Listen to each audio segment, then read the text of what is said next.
अस्सलाम वालेकुम दोस्तों, मैं खान खोखर। दोस्तों असांजे सिंध जो तमामु बहितरीन डायरेक्टर तमामु ऐं ख़ुशी थी आहे। मुंहिंजी ज़ात वारो आहे, ज़ात वारो छा पर मुंहिंजो भाउ आहे ज़फर खोखर। उनजो हिकिड़ो यूट्यूब चैनल आहे ज़फर नॉन स्टॉप। उनखे शेयर कयो, लाइक कयो, उनखे सब्सक्राइब कयो। ऐं हिन में तमामु सुठा प्रोग्राम आहिनि ऐं जेतिरो लाइक ऐं शेयर कंदो, सब्सक्राइब कंदो, ओतिरो तव्हांखे सुठा प्रोग्राम मिलंदा। जेकॾहिं न कयो त मां कुतर कुतर कंदो, तव्हांखे ख़बर नाहे वरी खून न चई पंहिंजो गदा पातनि जी परवाह ई नाहे।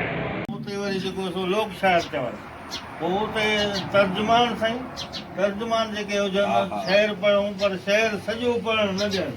मिसरो पढ़णु हुजे त वरी मिसरो उन्हनि खे ॿुधाइनि त पोइ हो ताड़ियूं वॼाइनि, जॾहिं सम्झनि न ॿार सम्झे थो।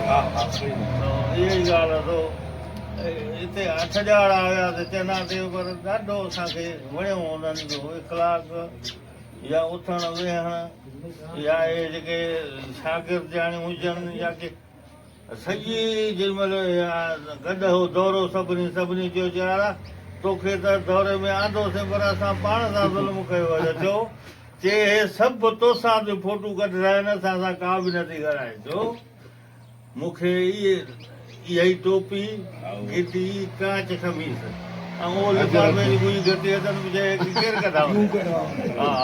वो तूने कहा हे ऑलरेडी तो के ॼण मारे तूं असांखे। उहो 100 वरे जी पुराणी लछड़ी ते आवे पई, उहा पिया खे भई त जलियो मां इन सां फोटू कढायां। कोई कढायूं छो न कढायूं, काथो वीचारी हली आहे। टोपी अजरक वास्केट सिंधी इहो वेस उन्हनि खे अहिड़ो वणियो। मज़ो ईअं न आहे त पोइ मां वञा मूंखे मामो लालू करे छॾियो मिर्चनि ते ऐं इन्हनि ते सौदा करे छॾियो। हुननि सां वॾो कमु कयो हिकिड़ो।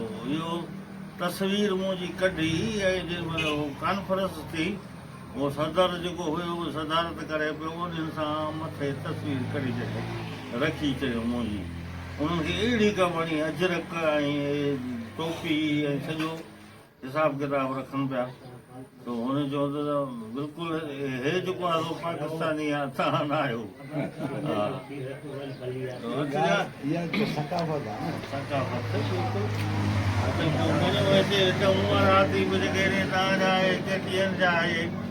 कनासरो बि हलियो एग्रीकल्चर, इहो भरियो थी यार का वॾी शख़्स अथई। बाक़ी इलाही मज़ो ॾिसो।